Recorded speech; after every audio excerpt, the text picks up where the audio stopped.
Selamat pagi Bapak Ibu dan saudara yang kasih Tuhan, selamat berakhir pekan. Mari kita mulai akhir pekan ini dengan membaca firman Tuhan dalam salam pagi di kitab 2 Raja-Raja pasal 6 ayat 24 sampai pasal 7 ayat 20. Sesudah itu Ben-Hadad Raja Aram menghimpunkan seluruh tentaranya, lalu maju mengepung Samaria.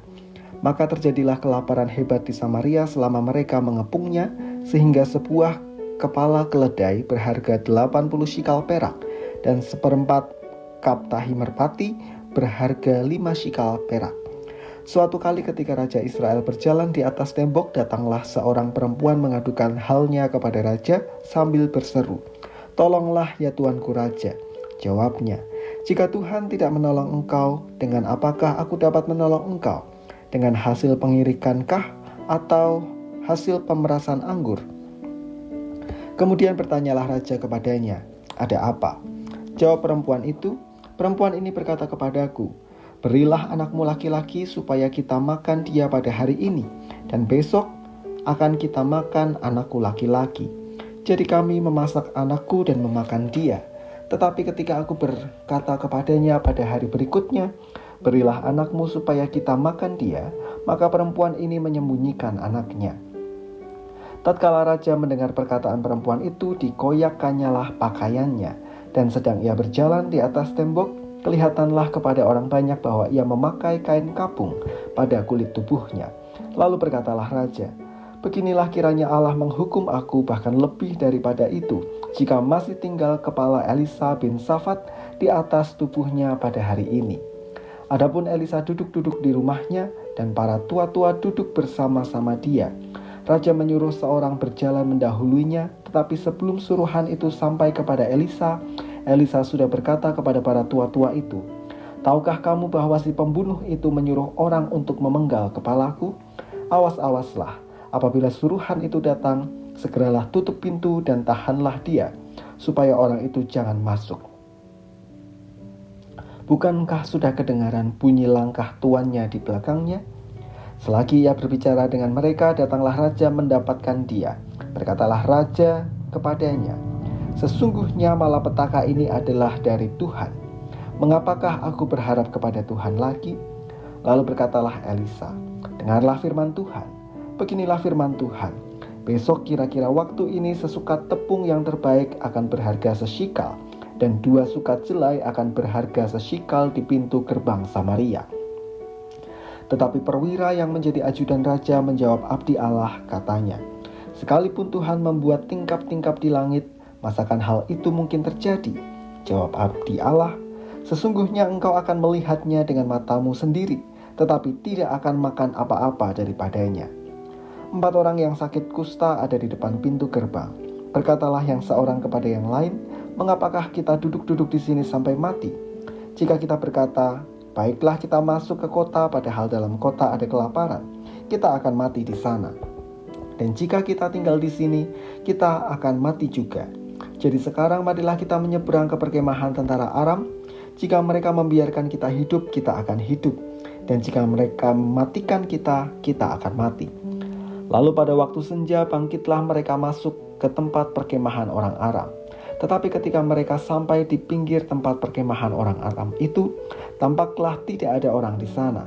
Sebab Tuhan telah membuat tentara Aram itu mendengar bunyi kereta, bunyi kuda, bunyi tentara yang besar, sehingga berkatalah yang seorang kepada yang lain, "Sesungguhnya Raja Israel telah mengupah raja-raja orang Het dan raja-raja orang Misraim melawan kita, supaya mereka menyerang kita."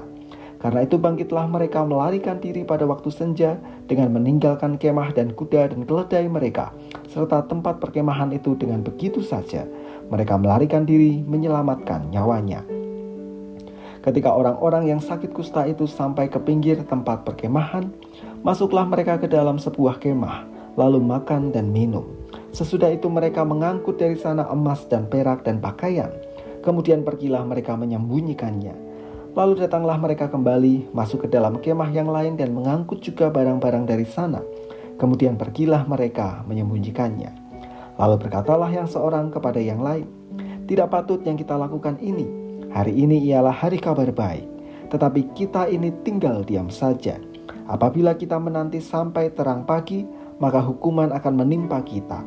Jadi sekarang marilah kita pergi menghadap untuk memberitahukan hal itu ke istana raja."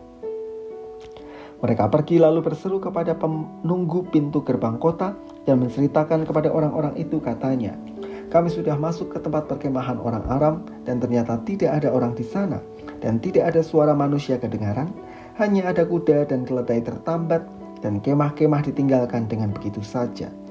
Para penunggu pintu gerbang menyerukan dan memberitahukan hal itu ke istana raja.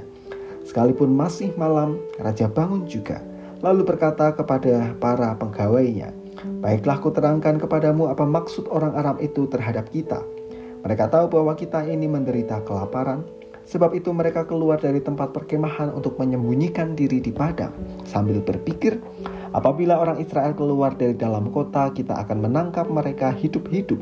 Kemudian kita masuk ke dalam kota."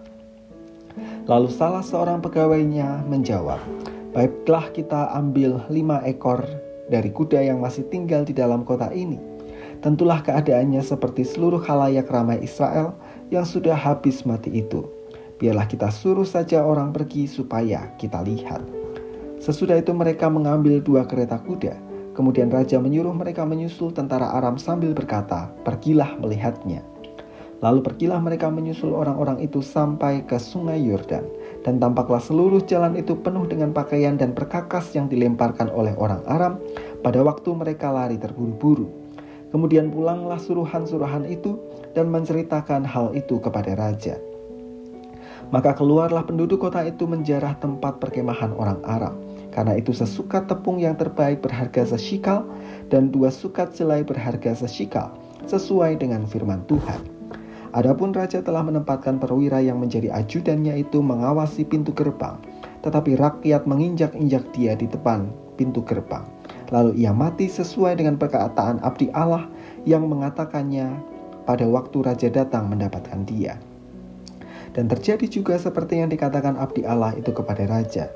2 sukat jelai akan berharga sesikal, dan sesukat tepung yang terbaik akan berharga sesikal besok kira-kira waktu ini di pintu gerbang Samaria. Pada waktu itu si perwira menjawab abdi Allah itu, "Sekalipun Tuhan membuat tingkap-tingkap di langit, masakan hal itu mungkin terjadi?" Tetapi Elisa berkata, "Sesungguhnya engkau akan melihatnya dengan matamu sendiri, tetapi tidak akan makan apa-apa daripadanya." Demikianlah terjadi kepada orang itu, rakyat menginjak-injak dia di pintu gerbang, lalu matilah dia. Iman yang mengatasi ketidakmungkinan. Samaria telah terkepung oleh Raja Aram dan pasukannya. Samaria sendiri mengalami bencana kelaparan yang sangat hebat. 2 orang perempuan datang mengadukan persoalan mereka kepada raja, di mana mereka telah memakan salah satu anak dari perempuan itu, dan itu menunjukkan betapa mengerikan kelaparan yang terjadi di wilayah Samaria.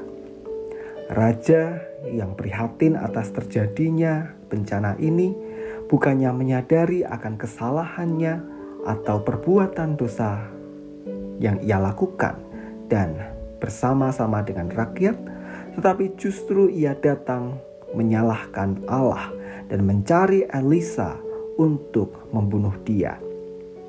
Namun Elisa yang berjumpa dengan ajudan raja berkata bahwa Allah telah bernubuat bahwa esok tepat di waktu yang sama akan tersedia bahan makanan dengan harga yang murah, yaitu sesukat tepung dan 2 sukat jelai akan berharga masing-masing 1 shikal.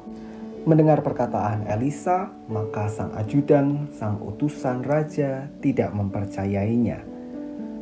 Oleh karena itu, Elisa berkata bahwa sang ajudan tidak akan menikmati makanan yang disediakan Allah sesuai yang dinubuatkan Allah kepada mereka.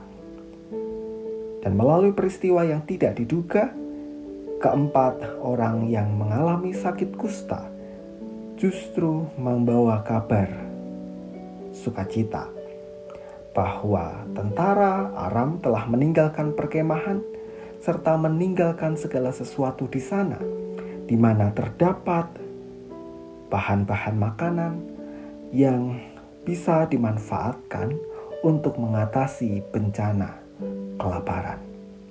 Dan sesuai dengan nubuatan Allah bahwa sesukat tepung berharga 1 shikal, demikian pula 2 sukat jelai berharga 1 shikal. Sang ajudan yang tidak mempercayai nubuatan Allah pada akhirnya benar-benar tidak menikmati bahan makanan yang Allah sediakan, justru mengalami kematian. Saudara-saudara yang kasih Tuhan, dari firman Tuhan yang kita renungkan pada pagi hari ini, kita bisa belajar bahwa sungguh-sungguh tidak mudah untuk tetap percaya dan beriman di tengah situasi yang rasanya segala sesuatu tidaklah mungkin terjadi seperti yang kita inginkan atau kita rindukan. Namun justru melalui firman Tuhan hari ini kita diingatkan bahwa Allah adalah Allah yang sanggup berbuat segala sesuatu bagi umatnya. Allah memiliki kuasa yang tidak terbatas mengatasi ketidakmungkinan. Maka mari kita belajar untuk tetap dan semakin beriman kepada Allah, pemilik kehidupan kita, yang kuasanya tidak pernah terbatasi oleh apapun, terlebih oleh akal pikiran kita sendiri.